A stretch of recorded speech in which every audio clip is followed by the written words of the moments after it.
Hello, hello, hello. What is going on, everybody? As always, I hope that this live or this replay finds you well and in excellent spirits. All right.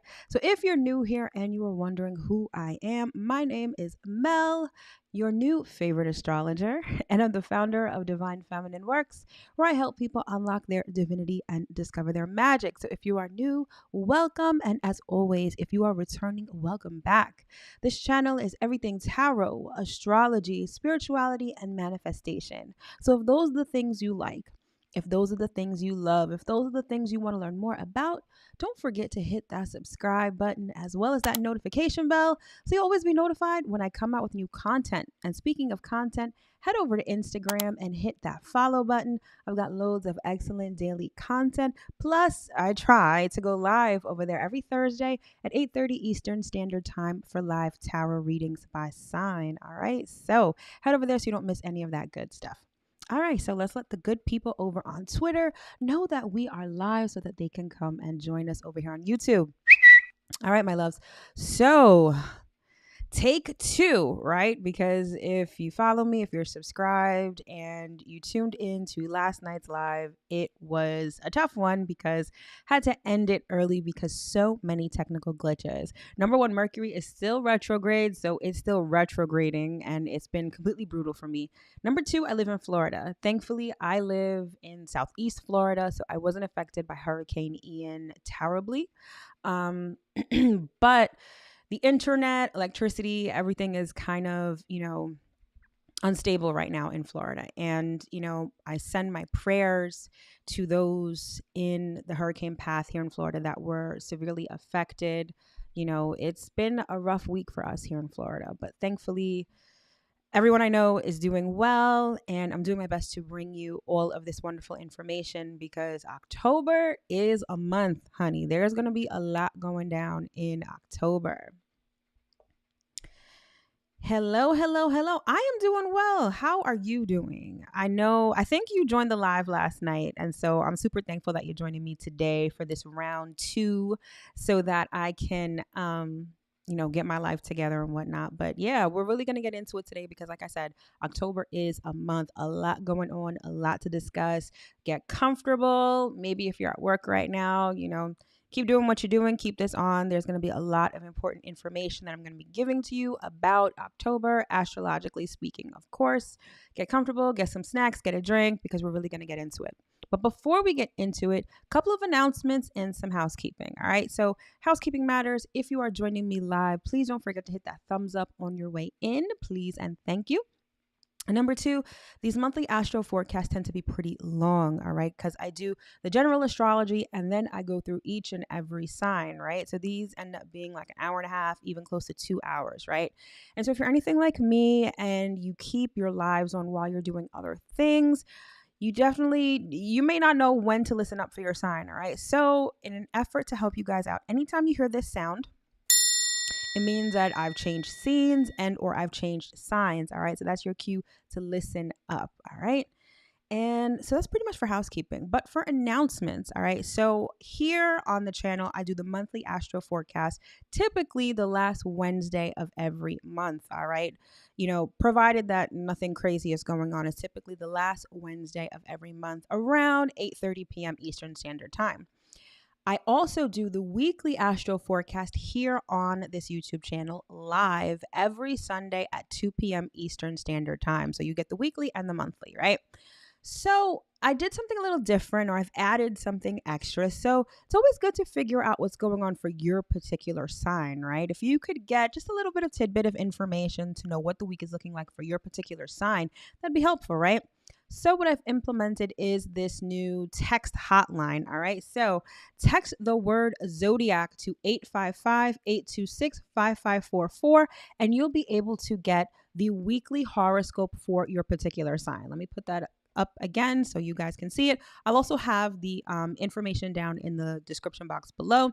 But yeah, just a little tidbit of information, little tidbit of horoscope each and every week so you can start the week off on the right foot, okay? And again, that's going to be texting ZODIAC to 855-826-5544. Super excited to be implementing that. And it also gives us a way to sort of communicate on a one-to-one basis. I'm the one who's literally texting everyone. So if you have questions, if you just want to chat, you can hit up my text line and we can get it popping. All right. So I believe that's all that I have for announcements and whatnot. So I guess, oh wait, no, one more. So as always, if you are new to astrology, or even if you've started studying astrology and need a refresher, I created this thing called the Astrology Basics Cheat Sheet that basically gives you the quick and dirty on the 4 basic pillars of astrology, right? That's the houses, the planets, the signs, and the aspects.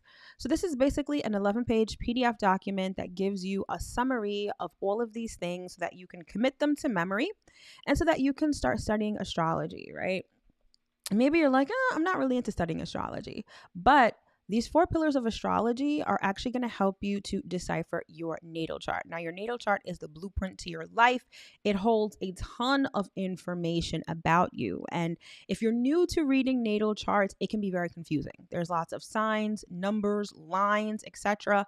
So this is the basic foundation you'll need to start learning your natal chart. All right. And so again, quick and easy Astrology Basics Cheat Sheet, 11-page PDF document. If you're interested in downloading it, the link will be in the description box below. All right, so without further ado, let's get into October, my loves, because this is going to be a big one. All right, so as you can see by the screen, there is a lot going on this month. All right, so we've got Mercury direct. We've got, thank the Lord, right? Because this particular Mercury retrograde has been exceptionally brutal. So we're finally almost out of the woods. And I'll explain a little bit about that later. Pluto is actually going to be going direct. All right. Then we have a full moon in Aries. Then we have Mercury moving into Libra. Thereafter, we have the sun going into Scorpio, marking the beginning of Scorpio season. Then Venus, really on the coattails of the sun, is also going to be moving into Scorpio as well. Saturn is going to be going direct in Aquarius. Then we have a new moon solar eclipse in the sign of Scorpio. As you can already tell, lots going on this month. Then Jupiter is going to be retrograding back into Pisces.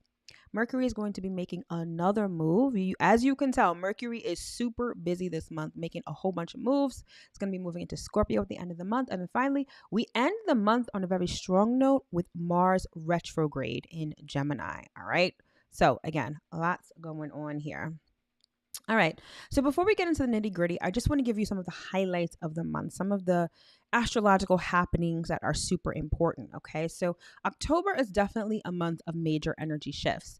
I'll say that over the summer, over the last couple of months, things have been pretty stable. Of course, we've had some outlier transits and some, transits that sort of put an emphasis on things, right? But by and large, the summer has been relatively stable.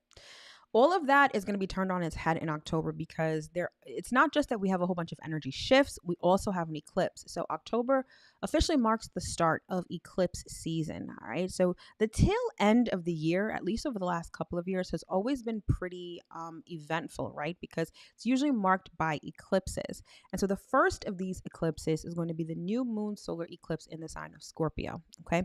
But before I get into that, let's talk about some of the other major energy shifts, all right? So we've got 4 planets changing directions, and we've got 3 planets changing signs. So that should tell you enough about what the energy of October is going to be feeling like. So we've got Mercury we have 3 planets actually going direct. All right. So over the last couple of months, we had 6 planets retrograde. So much of our focus, much of our consciousness was directed towards looking backward, right? It was introspective. It was about reviewing and revising and sort of taking a look at the past, right? But now in October with 3, is it 3? It's 3 of these planets. We've got 3 planets going direct and 1 planet going retrograde.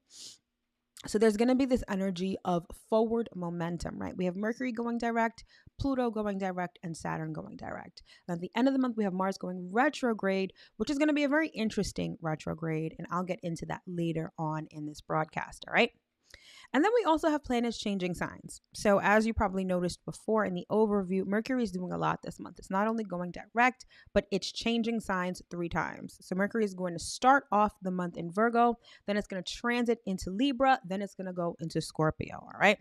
Then we have Venus changing signs. Venus is going to go from her home sign of Libra into Scorpio. And then we have Jupiter. Jupiter is currently retrograde. It's currently in Aries, and it's going to be retrograding back into Pisces. So energy shifts all over the place, right? So it's going to be a month where we're taking a couple of steps forward. We may even be taking a couple of steps back, but regardless, we're going to be feeling this energy in a major way. All right, sort of the second thing that's going on this month, like I mentioned before, is that we have a new moon solar eclipse in the sign of Scorpio. Now, eclipses are the universe's way of shifting things around in our lives. I would say if there was one word to sum up eclipses, it would be surrender. There's really not much you can do because it's really the universe at work, okay? So it's really important for us to have faith and trust in the universe that things are going to sort of turn out the way that we hope that they will. When we're talking about a new moon solar eclipse, this happens at the new moon phase of the moon, and it's all about new beginnings, and it's all about things being eclipsed into our life that we need. So it could be people, could be places, could be things that we need that are going to be added to our lives, all right? But the fact that this eclipse is in Scorpio sort of makes it a new moon that's also about endings, all right? And I'll get to that when I get to the new moon eclipse portion of the broadcast, all right? And then finally, we have a particular transit that is going to be sort of activated in October that we've sort of been dealing with this energy since 2020, all right? And so it's Saturn square Uranus. And the main theme of this transit is bondage versus freedom. You know, Saturn represents structure, it represents discipline, it represents the institutions in our society. And I feel like this transit is sort of the demolition of those structures to make way for new things. All right. Uranus in Taurus is all about sort of like a bull in a china shop, right? Sort of breaking things all over the place. And so I feel like we're at a juncture in our lives and in society where the old structures, the tried and true structures that have been around for ages, right, are dismantling. And the peak of this energy is actually going to be occurring on October 1st. And we're still going to feel it into 2023, but I want you to pay attention, particularly to what's going on perhaps in the news, in the world at large. I feel like you're going to see this energy sort of playing out on the grand scale of the world, okay? It's one of those transits that affects us generally more so than individually. So we're going to see a lot of unrest, perhaps when it comes to things like religion, when it comes to big businesses, when it comes to corporations, government institutions. That's pretty much how this transit is going to play out. And again, this is sort of the peak period in October, particularly on October 1st, because Saturn in Aquarius will be at 18 degrees and Uranus in Taurus will be at 18 degrees. So they're going to be at an exact square. So we're really going to be feeling it at that time. All right. All right. So now that we've gotten into that, let's get into the astrology for the month, the general astrology for the month, and see what's going on. All right. So first and foremost, we've got Mercury going direct in the sign of Virgo on October 2nd. All right. And I don't know about you, but I am particularly excited about this because, like I said, this particular Mercury retrograde has been a rough one. All right. So the thing to remember with Mercury direct is that on the day that it is scheduled to go direct, that's when it starts its movement forward. It's not necessarily out of the retrograde phase for another couple of days. Well, in this instance, Mercury is going to be completely out of the retrograde phase on October 16th. So between October 2nd and the 16th, things are going to slowly start getting back to normal. And then by October 16th, things are going to be right back where they were before. All right. But in any event, Mercury direct in Virgo, it's not going to be in Virgo too long, okay? Because shortly thereafter, it's going to transit into Libra. But while it's in Virgo, I feel like the best use of the energy is to organize, get efficient, clean up, tidy up, and figure out ways that you can be of service. You know, Mercury is at home in Virgo. Virgo is Mercury's home sign, or at least one of Mercury's home signs. And so things like communication, things like our ideas or thoughts are not only going to be very potent, but the fact that Mercury is going to be direct, it means that things are sort of going to be on the right track. So when it comes to expressing yourself, when it comes to thinking thoughts, when it comes to learning new things, you're going to find that the energy is going to be a bit easier with that when Mercury is direct in Virgo. Okay. Let's see. Again, it's just one of those times where it's great to get organized, efficient, and it's really good for cleaning up, especially when it comes to paperwork. What I like about Mercury and Virgo the most is that it still has some of that retrogradish kind of energy, in the sense that Virgo is very analytical. So it allows you to review things with a very analytical eye. So when it comes to things like contracts, when it comes to things like agreements, when it comes to even things that you've written, whether it's blog posts, books, magazine articles, anything like that, Mercury in Virgo allows you to review those things with a fine-tooth comb, so you can catch mistakes, so that you can read the fine print, and so that you can sort of move forward successfully.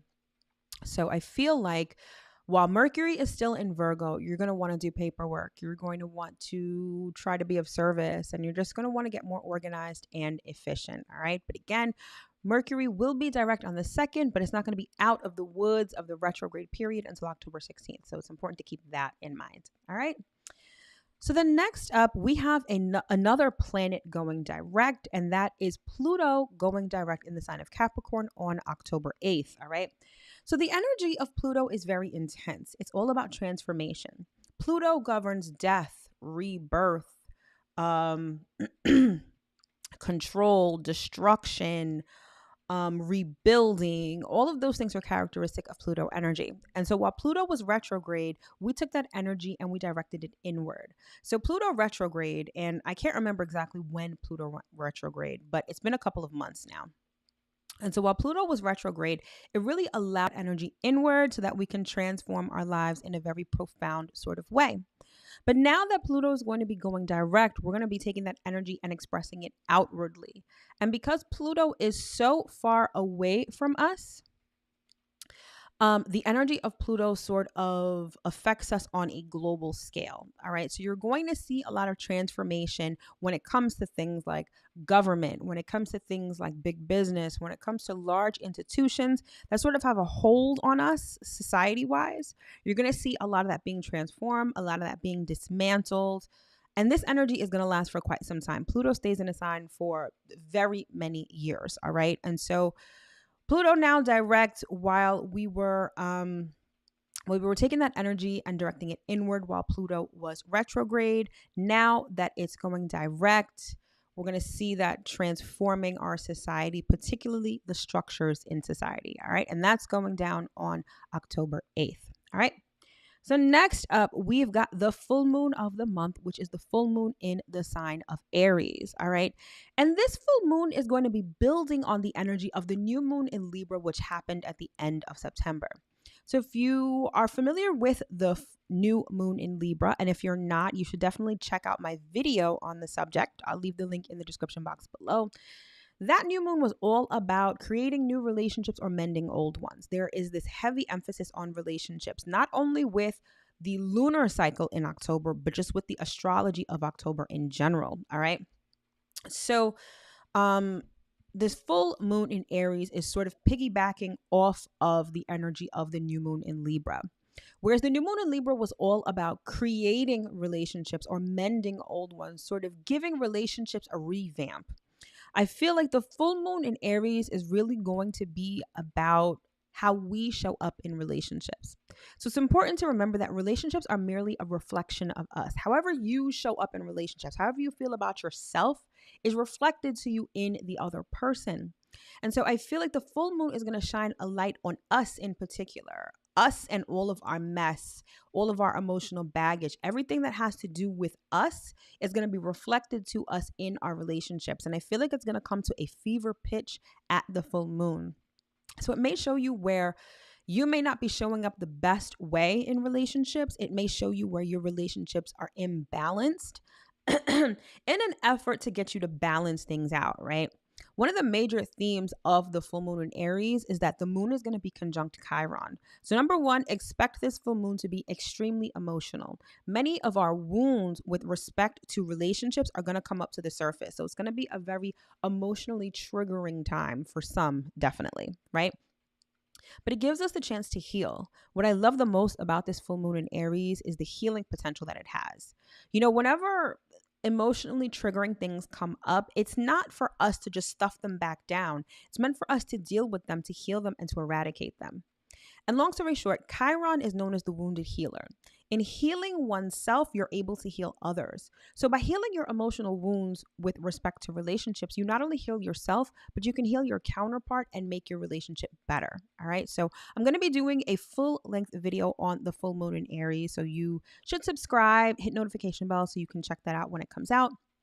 But long story short, the full moon in Aries is all about healing. It's all about relationships. It's all about healing ourselves, being able to show up in our relationships as the best version of ourselves so that our relationships end up being a lot better. All right. So great stuff. So the next thing we have up is Mercury moving into the sign of Libra on October 10th. Like I said before, Mercury is, busybody this month because moving into all these different signs. All right. So Mercury in Libra is really about being friendly, being diplomatic, being sociable. Libra is a sign of the other, it's a sign of relationship. So it's all about how we interact with other people. And with Mercury being the planet of communication and ideas, I feel like when Mercury is in Libra, we're urged to be more social and we're urged to communicate with people more on a one-to-one level. Our thoughts are generally, when Mercury is in Libra, our thoughts are centered around relationships. It's also centered around things like partnerships, collaboration, cooperation, all of that stuff. All right. But by and large, I feel like Mercury in Libra, just a great time to be social. It's a great time to talk to people, meet new people. Libra is a cardinal sign, so it's all about starting something new. It's a great time to make new friends. It's a great time to get more networking in. It's a great time to just interact with new people. All right. So you're definitely going to want to use the energy to your advantage with that. Let's see if there's anything else. Oh, the other thing about Mercury in Libra is that many of our communications may be peace oriented. And what I mean by that is trying to find the peace among people. Mercury in Libra is great for things like mediation. It's great for things like, peace treaties and stuff like that, because everyone's mind and everyone's communications are geared toward keeping the peace. The one thing that you're going to want to be cognizant of is the fact that Mercury in Libra likes to keep the peace for fear of rocking the boat. So it's not necessarily the time where people want to express themselves genuinely and authentically. People kind of just don't want confrontation. They don't want fights. So they're quicker to sort of put the fire out just to for the sake of peace, right? So there's this element of people pleasing. There's this element of not necessarily being your authentic self. There's this element of sort of superficiality that goes along with Libra. Because again, we want things to be nice. We want things to be peaceful. We want things to be harmonious. And we're usually willing to have that at the cost of being our authentic selves or saying what's really on our minds. All right. So Mercury and Libra can play the fence. Some people feel like Mercury in Libra energy is not only superficial, but it's like fake. So that's something to definitely keep in mind with this particular transit. And Mercury will definitely not be in Libra for too long, because before the month is out, Mercury is going to be moving into Scorpio. All right. Like I said, Mercury is hot this month. It's very busybody energy. All right. So let's see what we have up next. So up next, we have the sun moving into Scorpio on October 23rd, and that officially marks the beginning of Scorpio season. It's interesting, the difference between Libra and Scorpio season.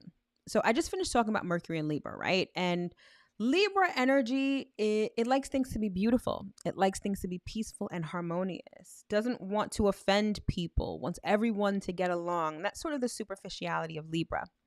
When moving to Scorpio, Scorpio is very much comfortable with the ugly side of life. Scorpio knows that life isn't fair. Scorpio knows that sometimes bad things happen to good people. Scorpio knows that life isn't always beautiful. And so when the sun is in Scorpio, we sort of take on that energy, or we have that energy at our disposal, where we can get to the realness of life, the realness of people, the realness of situations, and appreciate it, right? Because even though we may want life to look beautiful all the time and it's great, we also know that that's not reality. I like to say that like Libra energy is very much like Instagram. Instagram is one of those platforms where you go on and see beautiful pictures of people, and you see lives that have been curated, right? You see pictures that have been filtered. You don't see the realness of things, right? I would say that Scorpio energy, and I literally just researched this morning. There's this new platform called Be Real. And basically, it's a photo sharing app that doesn't allow you to use filters. So it's just you, authentically you. All right. However, you're showing up, however you look in real life, that is what is going to be put on this platform. Right. And I would say that's the essence of Scorpio energy. Scorpio is unfiltered. Scorpio can be ugly, it can be messy. But the thing is that that is beautiful too. And I feel like Scorpio season allows us to recognize that and appreciate that, right? So that's what we have to look forward to in Scorpio season. But Scorpio season is spicy, it's sexy, it's mysterious, right? Just like Scorpio energy is itself. There's this overwhelming feeling and energy of desire with Scorpio season. Scorpio season, the energy of Scorpio season is very much sacral chakra energy, right? It's the energy of creation. It's the energy of sex. It's the energy of transformation, of death and rebirth. And that is what makes Scorpio season so damn intense, right? Scorpio season is great for getting to the bottom of things. It's great for understanding your motivations behind your desires and behind your intentions. Scorpio season allows you to ask the question why and to get to the real nitty gritty answer of that question, right?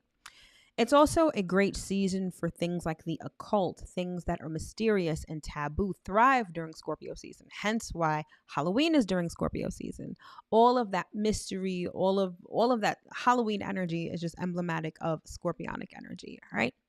So for the next month, we can really tap into our desires. We can tap into the energy of transformation. We can tap into the energy of the mysterious and the taboo, and that is the wonder that is Scorpio season, all right?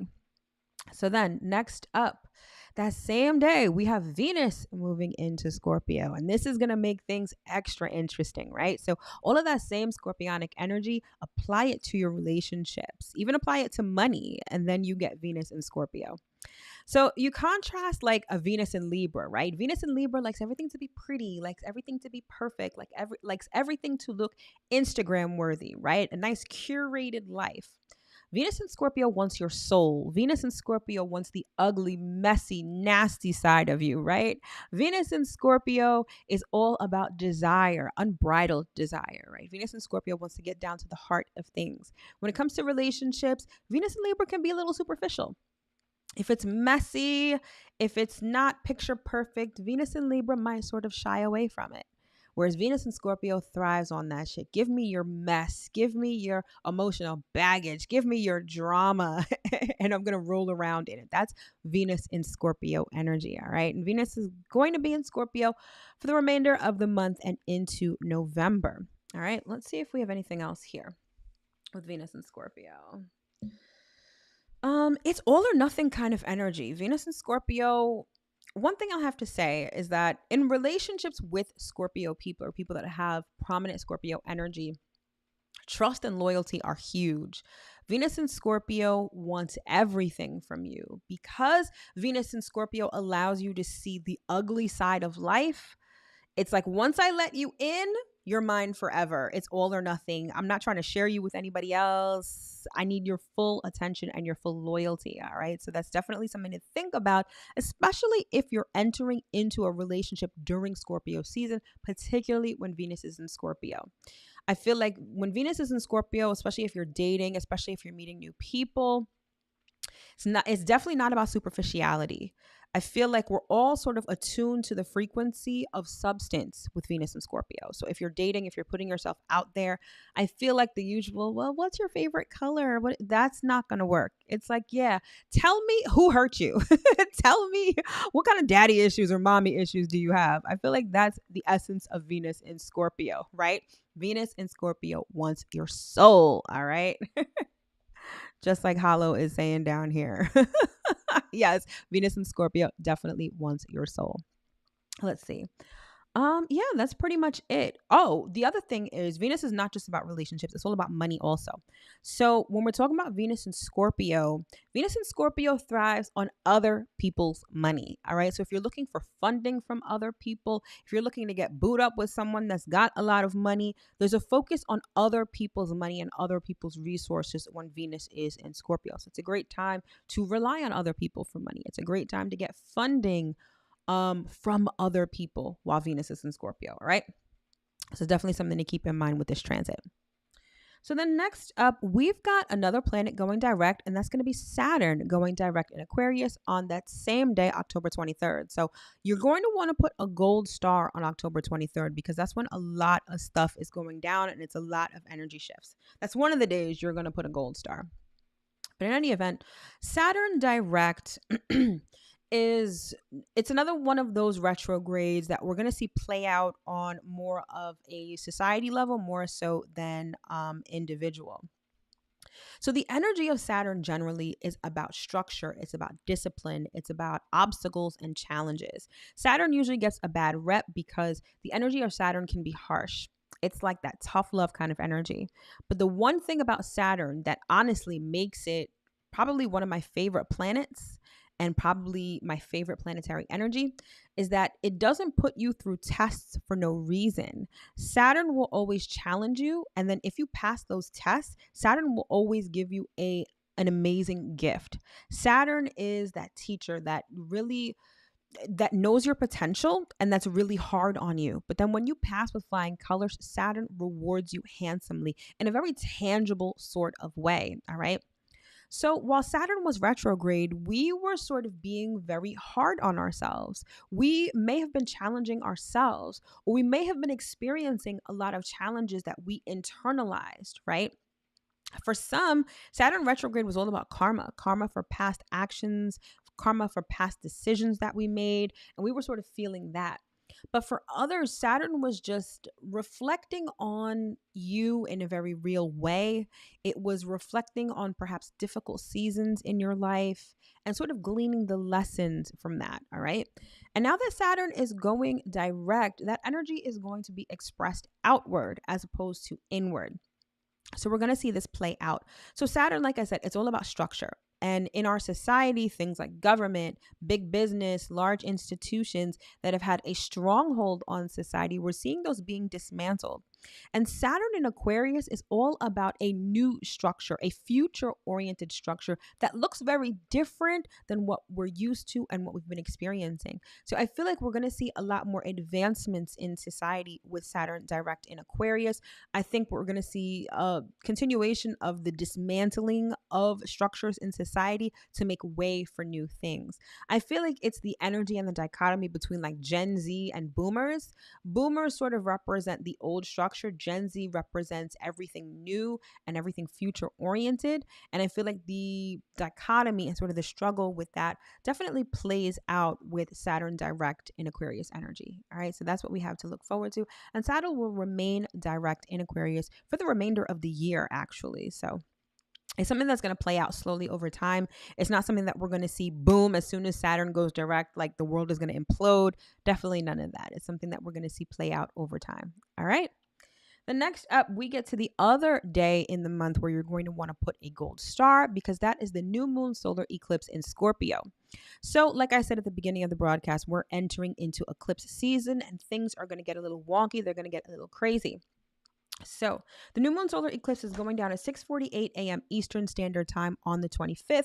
It's going down at 1 degree Scorpio, and it's a partial solar eclipse. It's not going to be one of those major events where the sun is completely blocked out, right? It's only a partial solar eclipse. All right. But eclipses generally are the universe's way of moving things around in our lives. And if we're talking about a new moon eclipse, this is going to be things being added or eclipsed into our lives, right? That are going to help move us toward our destiny and our purpose. All right. So it's a very transformative new moon because it's going down in the sign of Scorpio. Now, I just went on my rant about Scorpio energy with the sun and Venus in Scorpio, right? So it's all about transformation. It's all about addressing the uglier sides of you so that you can move forward successfully. It's about integrating your shadow side. Many people ignore their shadow side completely. They're told that it's evil, they're told that they shouldn't pay attention to it. But successfully moving forward, and in my opinion, I feel like just being a successful human being is the integration of your light and your shadow side. And Scorpio energy allows you to do that.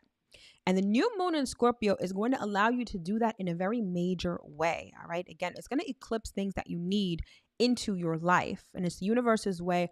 It's the hand of God, right? Coming into your life and shifting things around.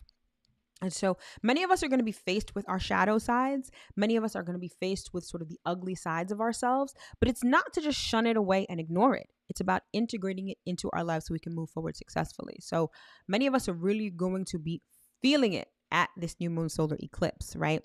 And eclipse energy is very intense. Like a lot of people say that you shouldn't even do, if you're into doing spell work, if you're into doing any sort of manifestation work, people say like don't even do anything on an eclipse because the energy is so potent.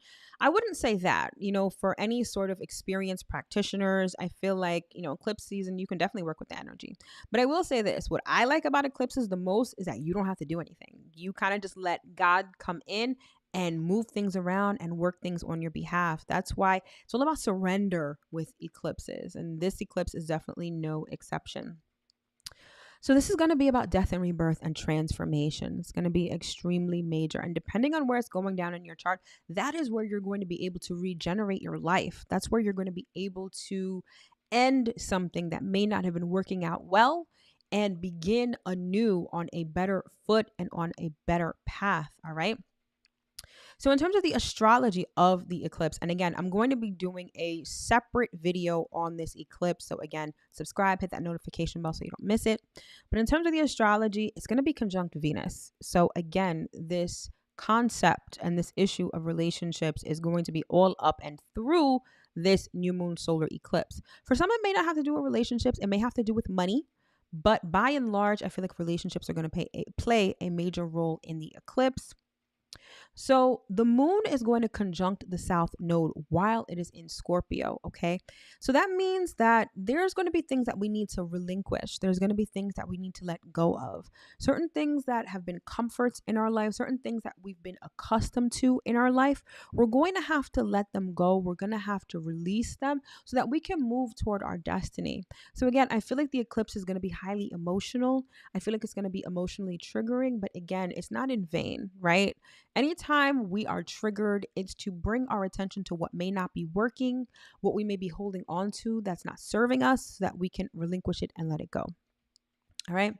There's also going to be a trine to Mars, a loose trine to Mars. So the new moon is going to be trine to Mars at the solar eclipse. So we're going to feel very revved up and very motivated to transform, right? I feel like there's going to be a battery in our back to really be proactive about transforming. So it's not going to be one of those situations where you're aware of what you need to do, but you're not necessarily motivated to do it. I feel like the good thing about this eclipse is that we're going to be able to be motivated and amped in order to transform, in order to change our lives in a profound way. So I feel like definitely put a gold star on the 25th of October, because I feel like our lives can definitely change in a very major way with this new moon solar eclipse. All right. So definitely mark your calendars and keep that one in mind. So next up on the 28th, we have Jupiter retrograding back into Pisces. So Jupiter is shifting, but not in the way that Mercury, Pluto, or Saturn is, because those three planets are going to be turning direct. Jupiter is still going to be retrograde, but it's going to be going back into its home sign of Pisces. So when Jupiter is in Pisces, there is a spiritual element to everything. Jupiter in Pisces allows us to believe and have faith in the unseen. It allows us to flex our faith muscles and to be more spiritual and take a more spiritual approach to things. All right. It's great because Jupiter in Pisces is really optimistic. It's very optimistic energy. It's centered around abundance, good fortune, generosity. And the fact that Jupiter is retrograde means that all of that energy will be directed inward. So if I had to sum up Jupiter in Pisces retrograde, Jupiter retrograde in Pisces in a phrase, it would be finding your inner abundance. There is much about you that you probably haven't explored, that you haven't paid attention to, and it's like finding your inner abundance. It's almost like finding a needle in a haystack. It may be a little challenging, but I also feel like there is a diamond somewhere within you, right? Your inner abundance. We all have abundance. I feel like a lot of times many of us just haven't tapped into it. Jupiter retrograde in Pisces allows us to do that in a very nice way. All right. It's being spiritually open. It allows us, this sort of energy allows us to be very charitable and to think of people more on a humanistic level, right? And have empathy and compassion for our fellow man. So I love the energy of Jupiter retrograde in Pisces because we not only direct it inward, but we also have this energy of altruism and philanthropy at our disposal. So it allows us to be a little nicer to people, especially in this day and age with everything that's going on. I feel like Jupiter in Pisces allows us to realize that maybe you don't agree with other people's viewpoints. Maybe you don't agree with other people's lifestyles. But at the end of the day, we're all human. We all have the same things on the inside. It's just rearranged, right?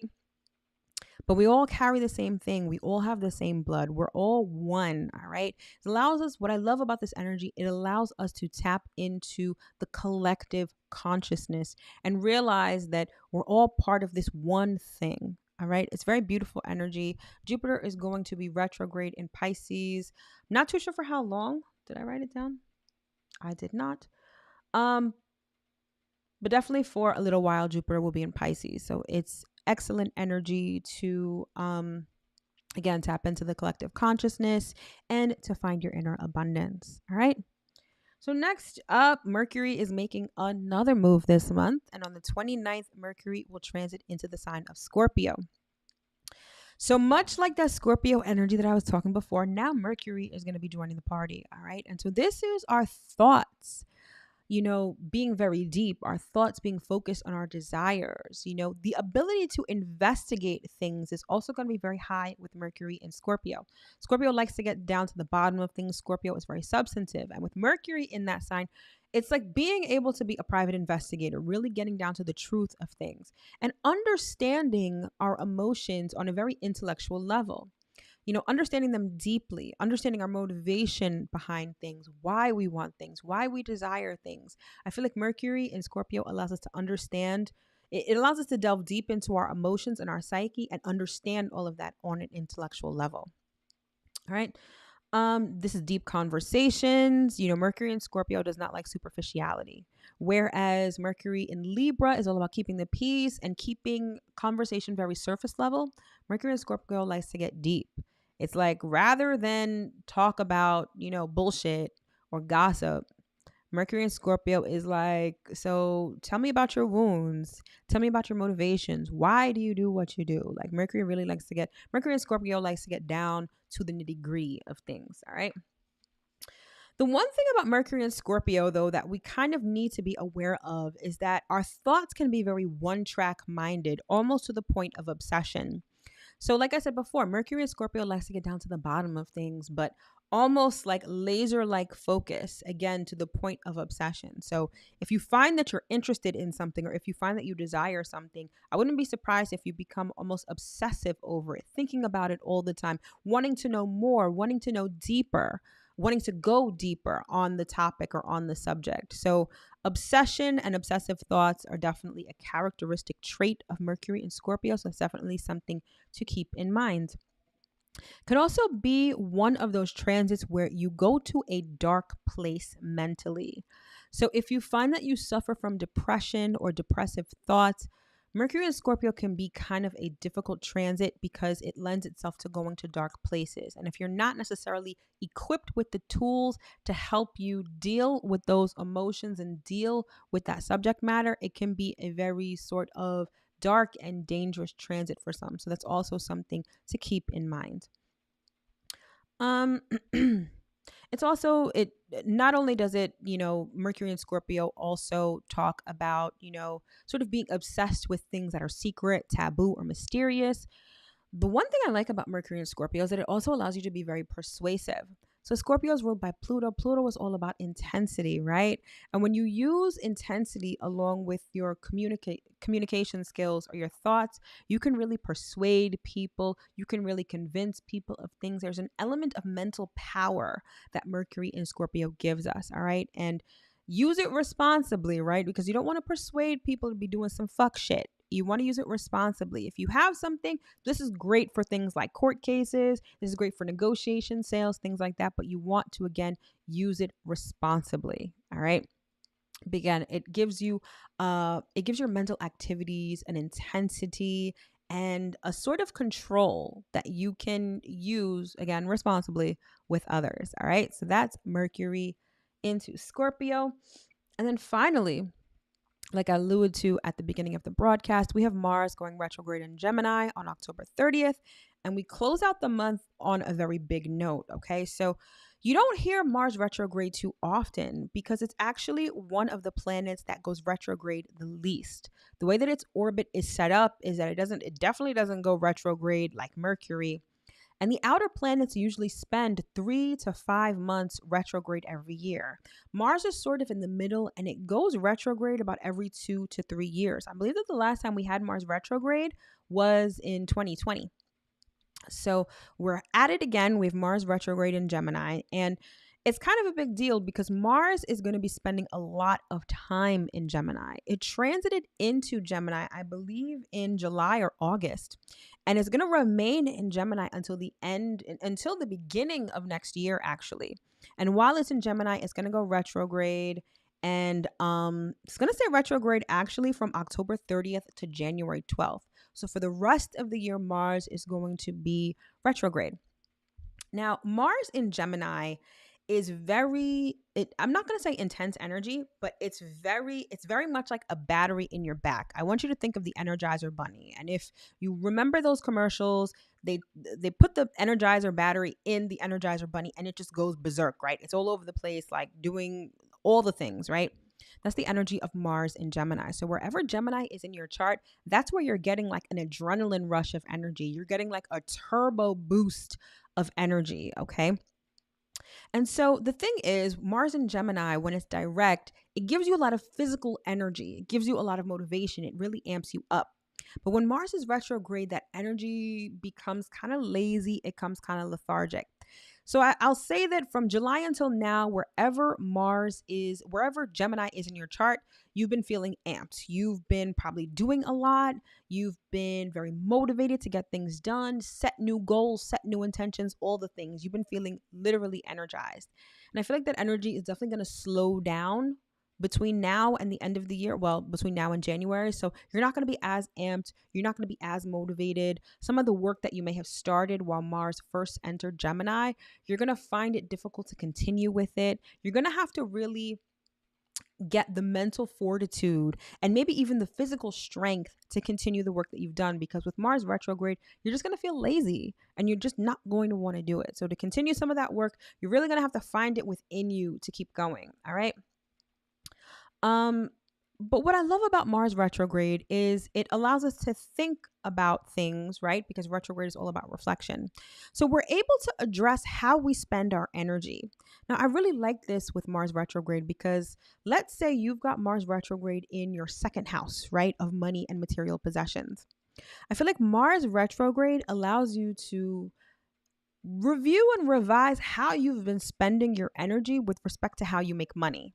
Right? Maybe you've been putting a lot of energy into the wrong vehicle, or maybe you've been putting energy in something that's really not going to yield the results that you would like. So Mars retrograde allows you to stop moving, stop doing all the things, and it allows you to really think about, how do I spend my energy? Have I been spending it wisely?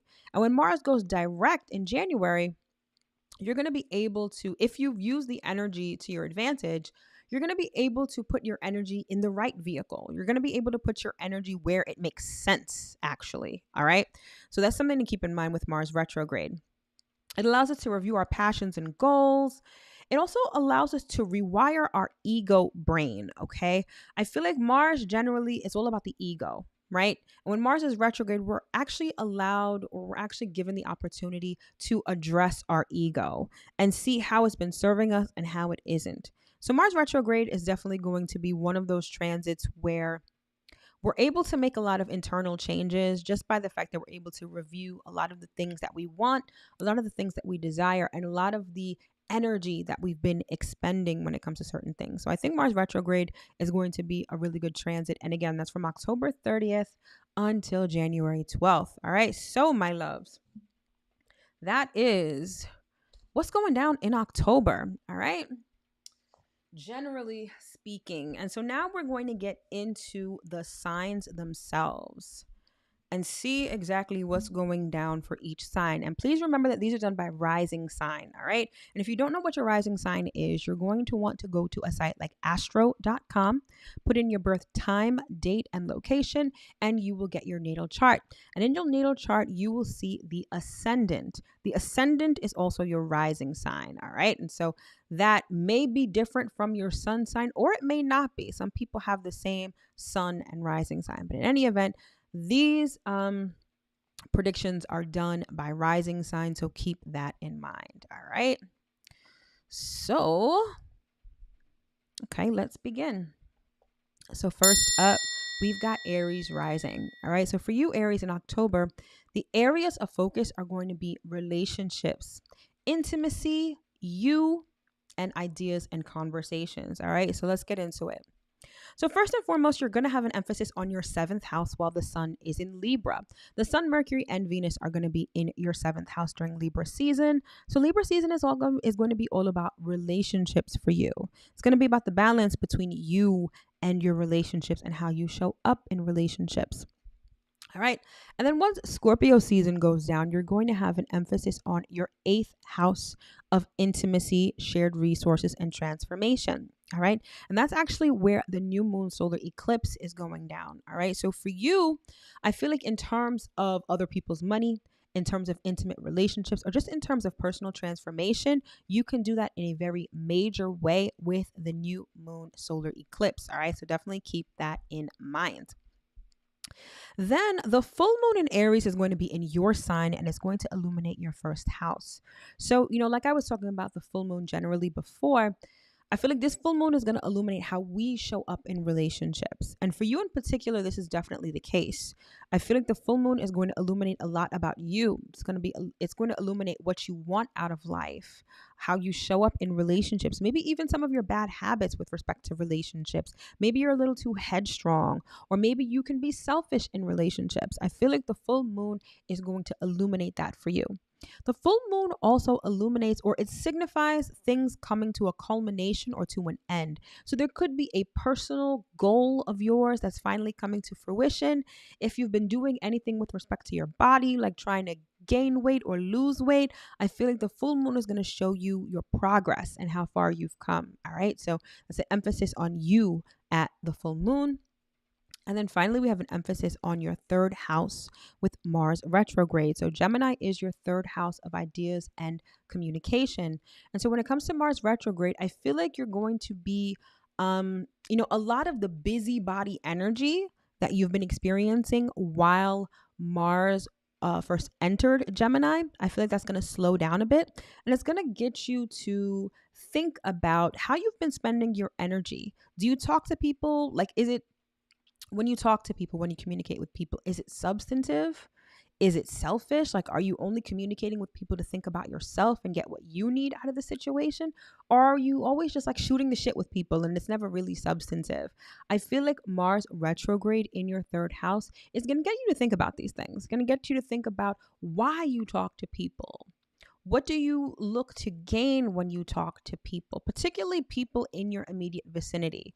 Do you only talk to your neighbor when you need something, or have you actually genuinely tried to get to know them? I feel like Mars retrograde in Gemini is going to get you to think about these things and not only come up with the answer, but discover new ways of communication. And when Mars goes direct, I feel like you're going to have the chance to gain new friendships or strike up conversations that make more sense, not just for you, but for the other people involved. All right, Aries. So that is October for you.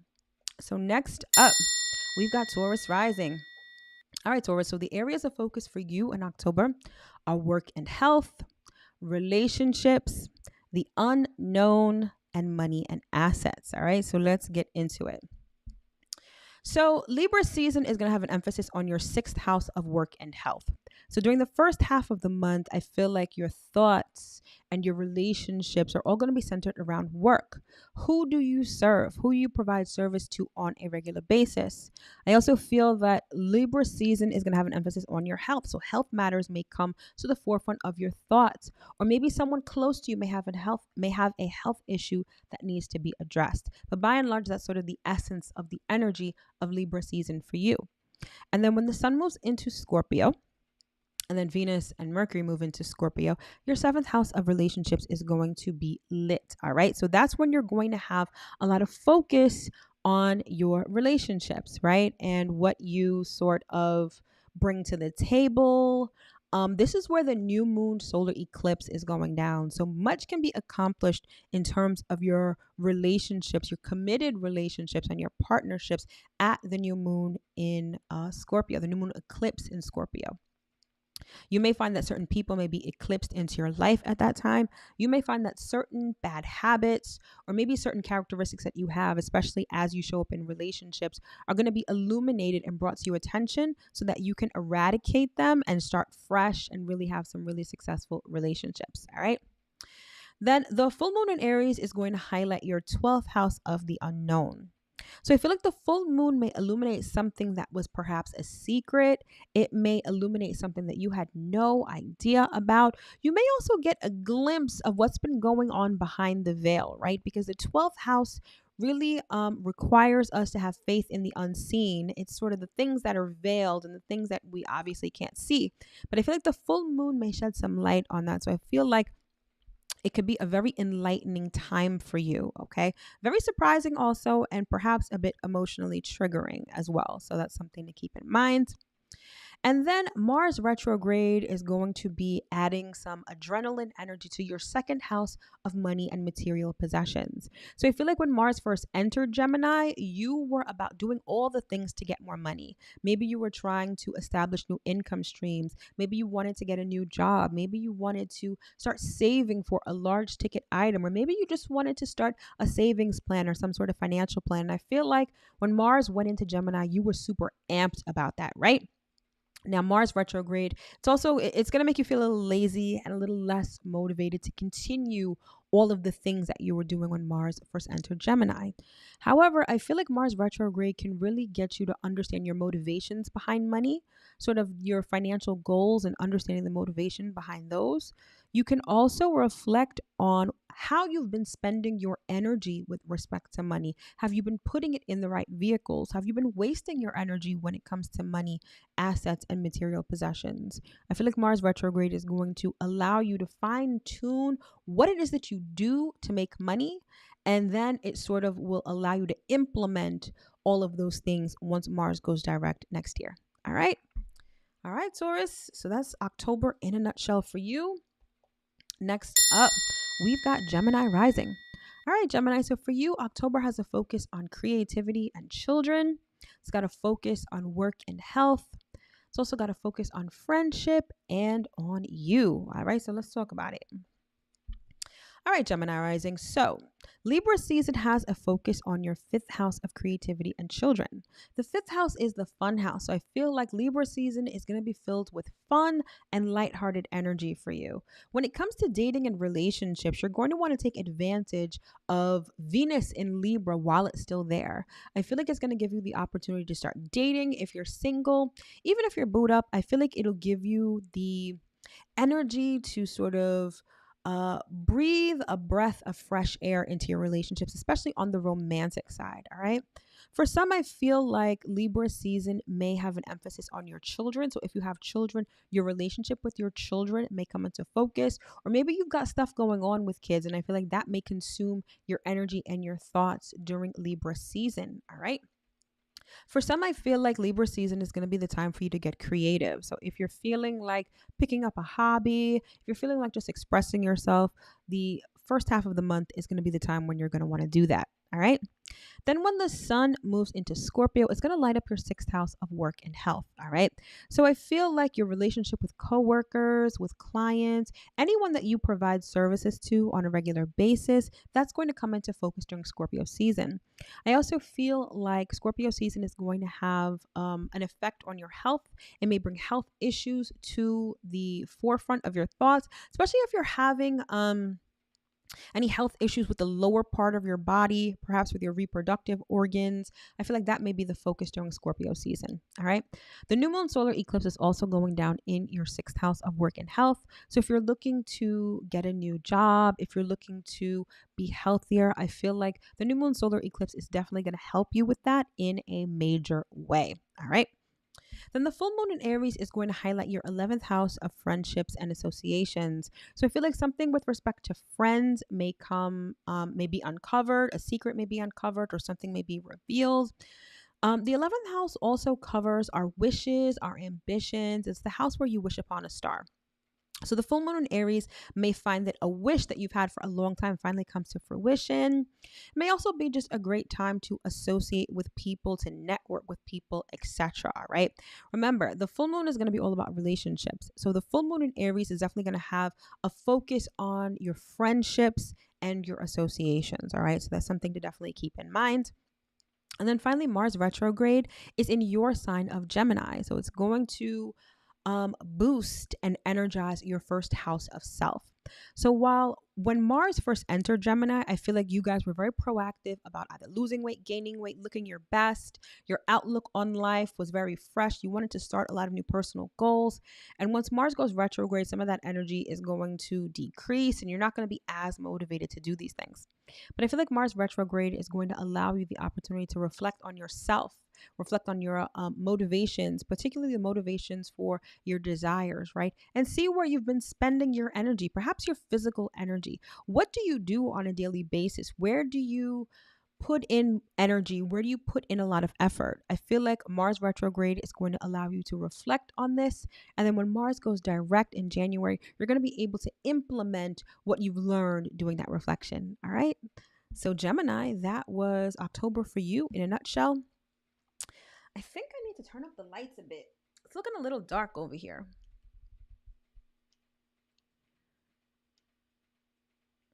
All right. There we go. I felt like I was really in the dark right there. All right. So next up, we've got Gemini Rising. I'm sorry, Cancer Rising. Actually, let me take a sip of water.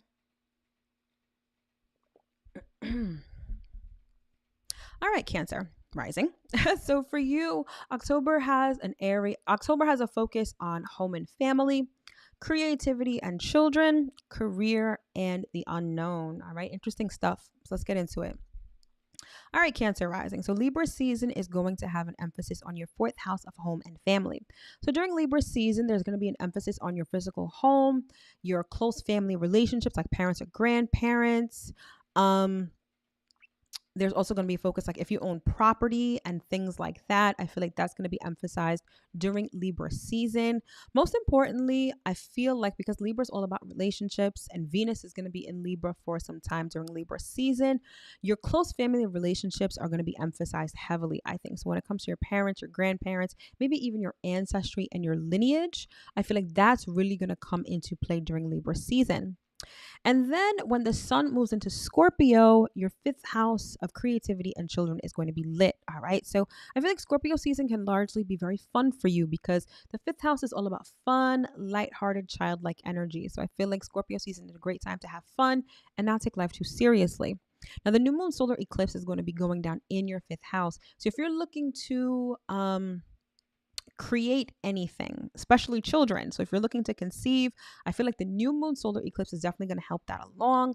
If you're looking to do anything a little bit more creative, express yourself in any sort of way, I feel like the solar eclipse is really going to highlight that for you and really help you in a major way. All right, so the full moon in Aries is going to highlight your 10th house of career. So anything related to your career may be exposed or may be revealed at that time. Full moons also talk about the culmination of things. So if you've been working very diligently with something related to your career, I feel like you're going to see the culmination of that. This could signify a promotion, it could signify, um, a lateral change or something like that.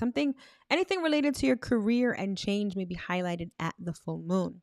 Now, remember, this full moon is all about relationships and how you show up with them. So, your relationship with employers, bosses, superiors, right? That may come into focus at the full moon. Now, if you own your own business, your relationship with employees, followers, subscribers may come to the forefront at this full moon in Aries. So, that's definitely something to keep in mind. All right. And then finally, Mars retrograde is going down in your 12th house of the unknown. The 12th house is also, it's sort of marked by rest and relaxation. So you may find that when Mars is in your 12th house, when Mars is in Gemini, your sleep schedule may be off. You may be suffering from insomnia, or maybe you're sleeping all the time. Your dream state may be extremely active when Mars is in Gemini. Maybe not so much with Mars going retrograde. I feel like things may stabilize a bit on the sleep front when Mars is in retrograde. But by and large, Mars retrograde for you is going to be a very introspective time. I feel like it's a time where you can really get to the root of your desires and understand your motivation for things in life. I feel like if you use Mars retrograde energy to your advantage, you can learn a lot about yourself.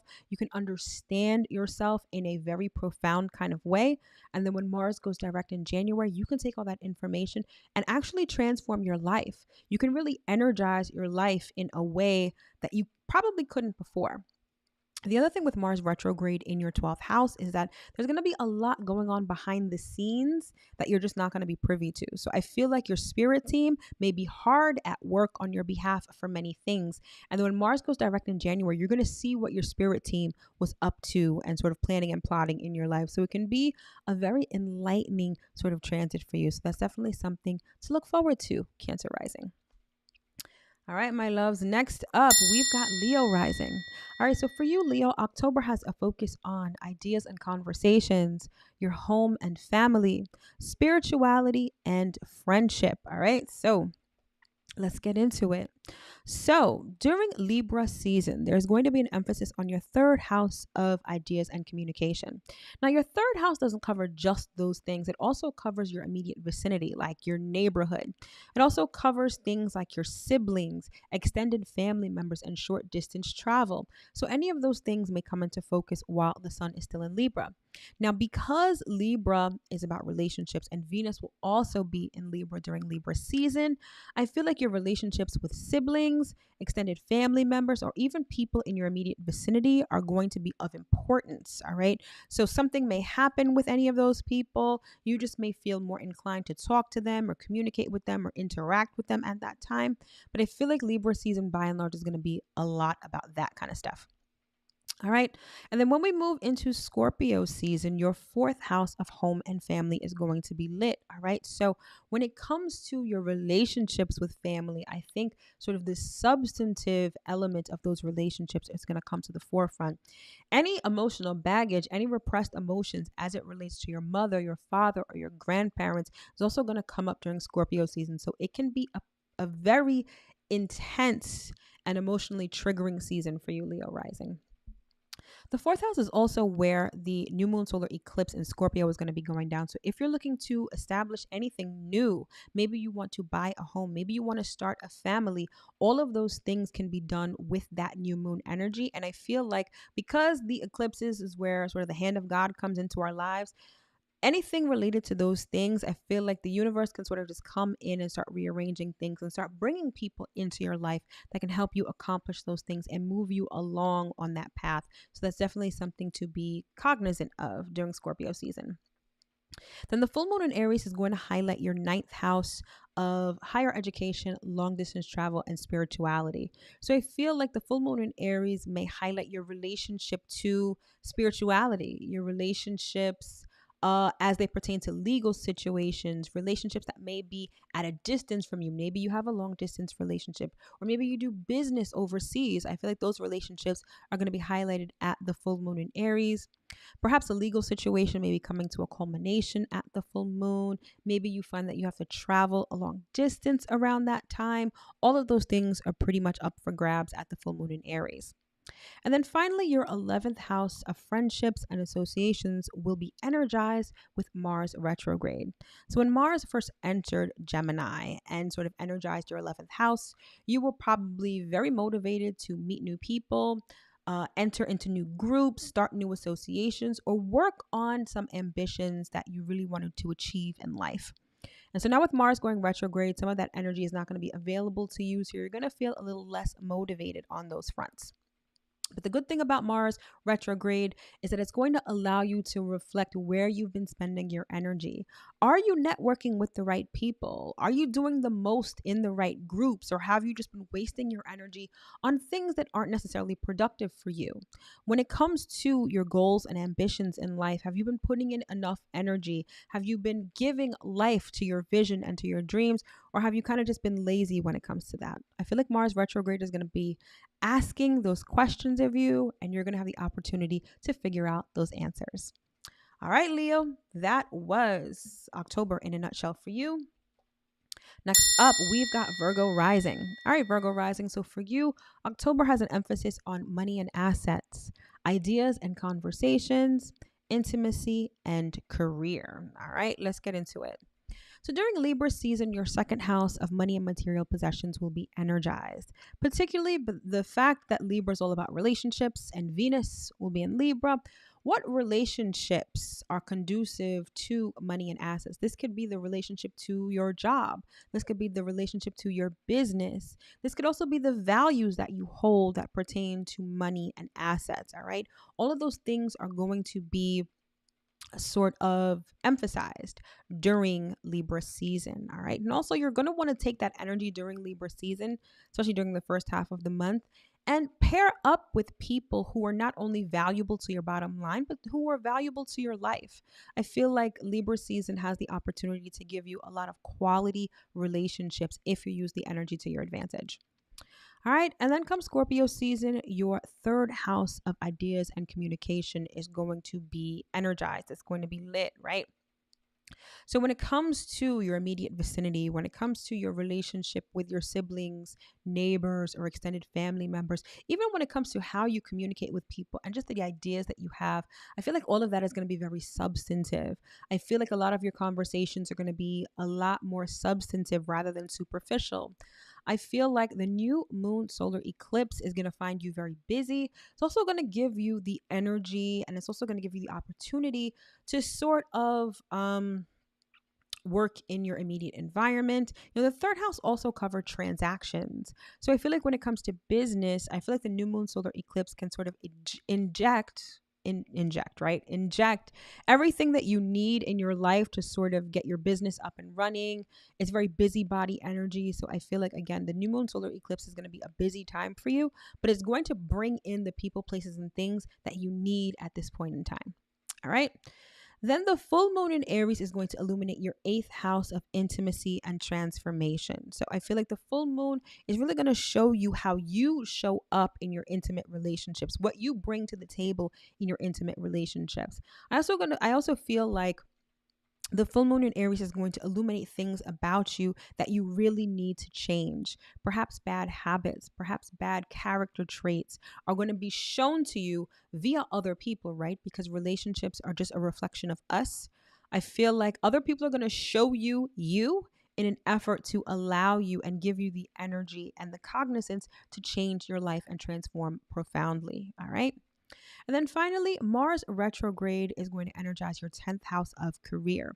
So I feel like when it comes to career, when Mars first entered Gemini, you were motivated, you were amped, and you were determined to start new things. You had lofty goals and you had the energy to go after them. I feel like Mars retrograde is going to decrease some of that energy. So you're going to have to find the motivation to keep going. But regardless, when it comes to career, when it comes to business, I feel like Mars retrograde is going to allow you to reflect on how you've been spending your energy. Have you been spending your energy wisely? Have you been putting your energy towards things that will allow for career advancement or to expand your business? Or have you sort of been putting it into things just to keep busy or look busy?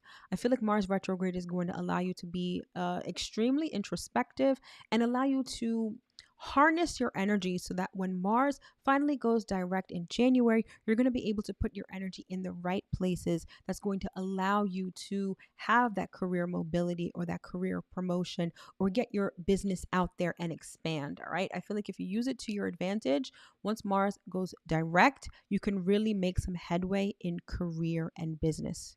All right. All right, Virgo, that was October in a nutshell for you. We are making our way through all of these signs. The next sign is going to be Libra Rising. All right. And for all of my Libra sons, especially October Libras, happy birthday. I wish you nothing but the best in this new revolution around the sun. All right. But for Libra Rising, October is all about you, your money and assets, your relationships, and spirituality. All right, so Libra season is going to highlight your first house of self. All right, so during Libra season, it's all about you and your relationship to yourself. How do you feel about yourself? How do you think about yourself? Are you being fair to yourself, especially as you relate to other people? Are you, putting yourself first or are you neglecting yourself? I feel like Libra season is definitely going to show you a lot about that. All right. Then comes Scorpio season. Your second house of money and material possessions is going to be lit. All right. So it's going to be your relationship to money, your relationships that have an underlying, current or issue with respect to money. The new moon solar eclipse is also going down in your second house. So when it comes to getting a new job, when it comes to injecting more money into your life, forming new income streams, I feel like the universe is going to help you out with that in a major way. All right. Then the full moon in Aries is going to highlight your seventh house of relationships. So I feel like at the full moon, something related to your relationships, your committed relationships, your partnerships is going to be uncovered. The full moon also signifies the culmination of things. So I feel like at the full moon, you may be getting married, you may be getting engaged, you may be taking a partnership or commitment to the next level. Or it could be the opposite. Maybe you're breaking up. Maybe you're dismantling a partnership. Any of those are sort of up for grabs at the full moon. And then finally, Mars retrograde is going to energize your ninth house of higher education, long distance travel, and spirituality. So I feel like when Mars first entered Gemini, you were very amped and motivated to learn new things, expand your mind, go on different adventures. Maybe you wanted to learn a new language. Maybe you wanted to visit some foreign country, or maybe you wanted to start a legal proceeding. Now that Mars is going retrograde, I feel like that energy is going to decrease and you're not going to be as motivated for those things. Also, spirituality. I feel like many of you, when Mars first went into Gemini, you were very amped about spirituality. You wanted to know more. You wanted to learn more. Maybe you linked up with gurus or spiritual advisors for enlightenment. Again, you're going to need more motivation to keep that going with Mars retrograde. But Mars retrograde is going to allow you to revisit, revise, and reassess all of that stuff. So you're going to be taking that Mars energy and directing it inward. So now you can sort of examine yourself, examine your spirituality, think about what motivates you, think about why you want to do the things that you do. All right. So Mars is going to give you that opportunity while it's retrograde. And then when it goes direct in January, you're going to be able to take that energy, take all of the things you learn and direct it outward and keep the momentum going. All right, Libra, that was October for you in a nutshell. Next up, we've got Scorpio Rising. All right, Scorpio. So for you, October is all about the unknown. It's all about you, work and health and intimacy. And for those October Scorpios, I wish you guys a happy birthday as well. I wish you nothing but the best for this new revolution around the sun. All right. So Libra season is going to be a time of rest. The season before our solar return, or the season before the sun is in our first house, is always marked by rest and relaxation and reflection. You know, the time before your birthday, you're always thinking about the year ahead, what you'd like to do differently, what you'd like to accomplish. And so for you, Scorpio, that's what Libra season is all about. All right. So it's a time to rest, recharge your batteries, because come Scorpio season, it's all about you. And speaking of you, by the time Scorpio season rolls around, it will be all about you. A lot of personal transformation can go down during Scorpio season for you, particularly due to the presence of the new moon solar eclipse in your first house. So I feel like, again, a lot of personal transformation. Surrender. Let the chips fall where they may. Allow the universe to rearrange things in your life. Add what's necessary. Just roll with the punches, because I feel like, again, a lot of personal transformative energy is available to you during Scorpio season. Then at the full moon in Aries, it's going to highlight your sixth house of work and health. So remember, the full moon is all about relationships this month. And I feel like your relationship to people that you work with, so your coworkers, could be clients, could be customers. I feel like those relationships are going to be highlighted and sort of, revealed, right? You're going to see them for what they really are so that you can change them if necessary. A work project or maybe a health matter may be coming to a culmination at the full moon. So that's sort of how that can play out for you. And then finally, Mars retrograde is going to energize your eighth house of intimacy, shared resources, and transformation. So I feel like when Mars first entered Gemini, you were very amped, you were very hyped about intimacy, taking relationships to a deeper level.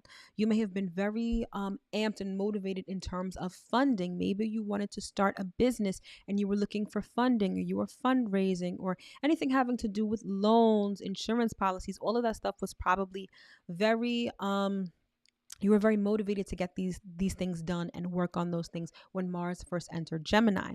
But now that Mars is going retrograde, that motivation, that determination is going to be a bit decreased. So you're going to have to find it within yourself to remain motivated to continue those things. But by and large, with Mars retrograde, it allows you to reflect on the energy that you're putting into your intimate relationships. It allows you to reflect on the energy you've been spending when it comes to finding funding, or when it comes to taking care of loans, inheritances, insurance policies, all of that stuff. All right. So you can reflect and revise all of those things, that when Mars goes direct in January, you can hit the ground running and pick up that momentum once again. All right, Scorpio, that was October for you in a nutshell. Next up, we've got Sagittarius Rising. All right, Sag, so for you, October is largely about friendship. It's about the unknown. It's about creativity and children and relationships. All right, so during Libra season, your 11th house of friendship and ambitions is lit. So with Libra being about relationships, and Libra's ruler Venus, which also represents relationships, being in Libra, your friendships are really going to be emphasized during Libra season. Maybe it's not just your friendships, maybe it's your associations, maybe it's the groups that you belong to. I feel like all of that is going to be emphasized during Libra season. I feel like you're going to be more social, maybe go out, maybe meet with these groups more often, maybe network. But I feel like there's a lot of some of that social energy around friendships during Libra season for you. And then during Scorpio season, things are going to quiet down a bit, because it's going to be your time to rest and recharge your batteries, right? Because Scorpio, the sun, Venus, even the new moon eclipse is going to be in your 12th house, and that's the house of rest. It's also going to be a very introspective time for you. I feel like Scorpio season may be a bit emotionally triggering, because you're really going to be getting in touch with your inner being, with yourself, with your soul. So it could be a little emotionally triggering, but extremely enlightening. All right, the solar eclipse is also going down in your 12th house. And I feel like at that time, spirit, God, the universe is going to be moving things around in your life, but you're not really going to be privy to it. You're not really going to know what's going on. So my advice for you during the eclipse is just rest. I feel like you may be even feeling a lot more tired during the eclipse as well, but just rest and allow God to do its thing, rearrange things. And then when the time is right, you will know what has changed and you can move accordingly. All right. Then the full moon in Aries is going to highlight your fifth house of romance, creativity, and children. At that time, I feel like anything going on in a romantic relationship will be revealed. For some, anything having to do with children will be illuminated at that full moon. Your relationship to lovers or your relationship to children may be highlighted at that time as well. I also feel like your inner creativity and your ability to express yourself may be highlighted at that time. By and large, I feel like the full moon in Aries is going to be pretty fun for you. It's going to be filled with lighthearted energy. But most importantly, at that full moon, you're going to be directed to listen to your heart and listen to your inner child. All right. So definitely keep that in mind. And then Mars retrograde is going to energize your seventh house of relationships. So I feel like when Mars first entered Gemini, you were very amped to either get into a new relationship or revamp an existing one, get into new business partnerships, or just be more social in general. And I feel like Mars retrograde, obviously, you're not going to be as motivated to do those things, but it's going to allow you to reflect on where you've been spending your energy, who you've been spending your energy on, and is it really worthwhile for you? You can definitely reflect on that for the end of the year until January. And then when Mars goes direct in January, you can put your energy into the right people and into the right partnerships that'll ultimately work out better for you. All right, Sag. So that is October in a nutshell for you. We are making our way through these signs. Next up, we've got Capricorn Rising. All right, Cap. So for you, October is all about career, friendship, home and family, and work and health. All right, so let's talk about it. So during Libra season, I feel like your 10th house, well, not I feel, I know your 10th house is going to be illuminated, right? Illuminated and energized. So when it comes to your career, your relationships, particularly as it pertains to authority figures, bosses, managers, supervisors, if you own your own business, then your relationship to employees, followers, subscribers, fans, all of those relationships are going to be emphasized during Libra season.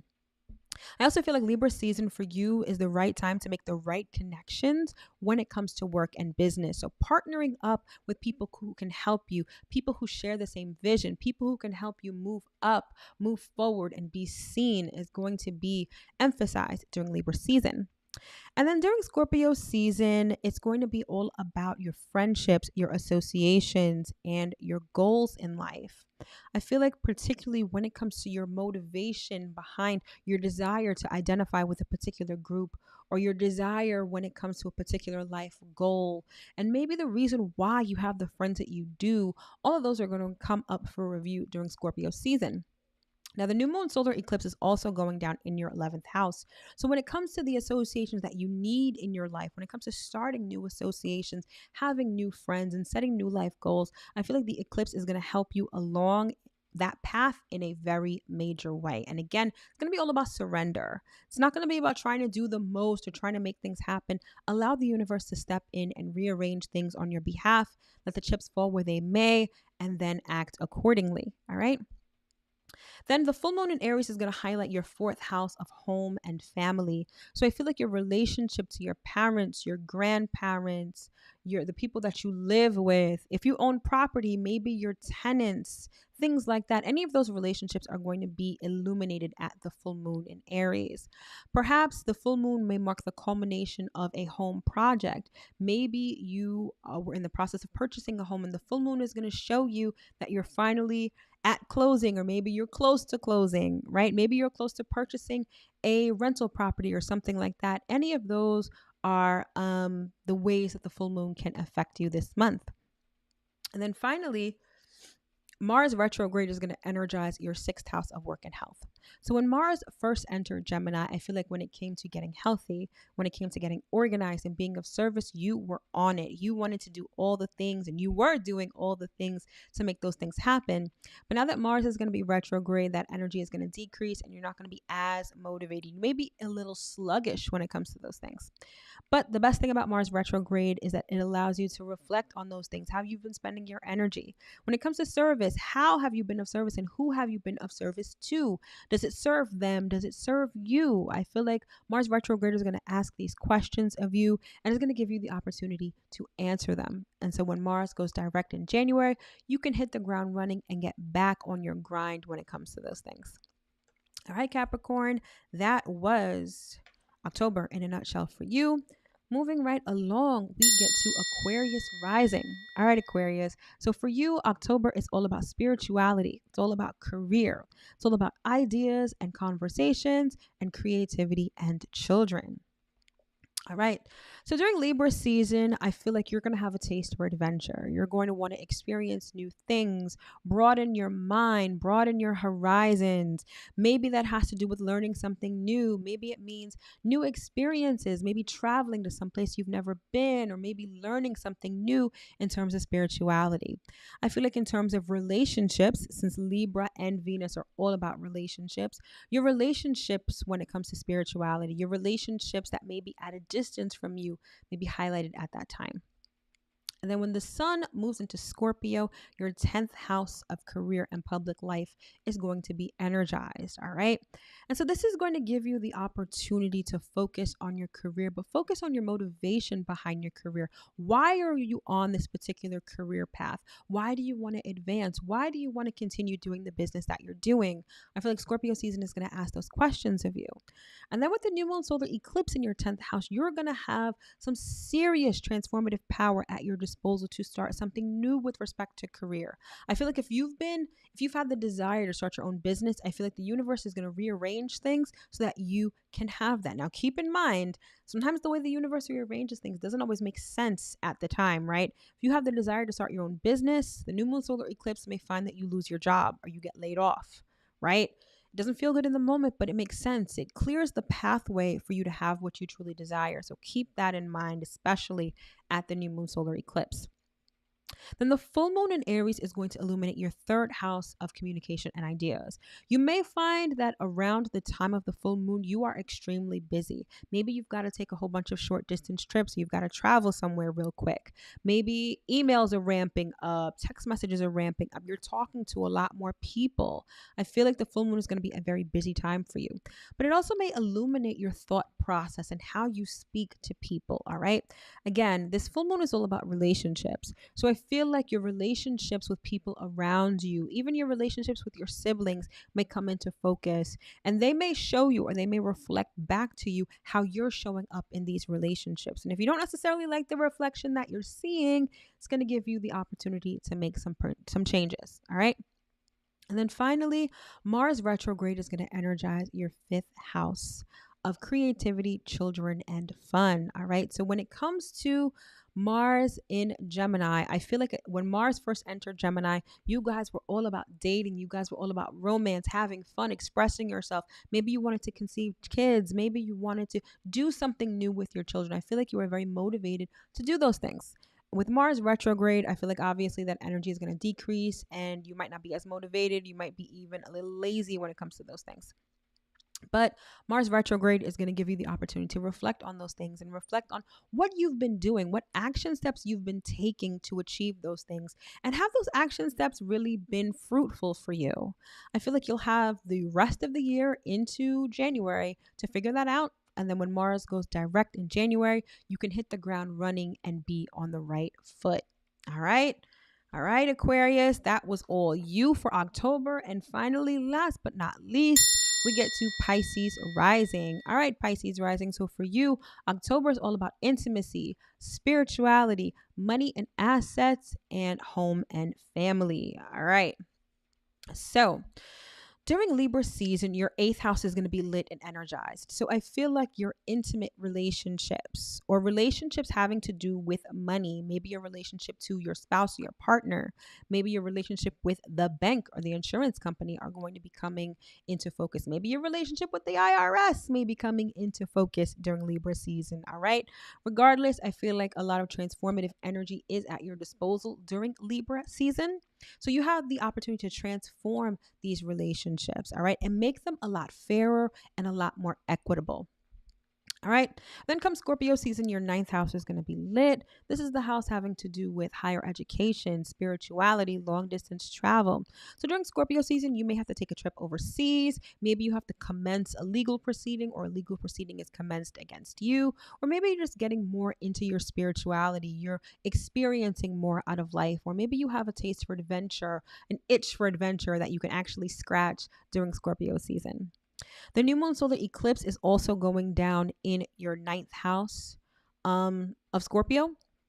So at that time, whatever needs to be eclipsed into your life in order for you to broaden your horizons, in order for you to experience the most out of life, in order for you to expand your sense of spirituality, the universe will do that for you in a major way at that eclipse. So that's definitely important to note.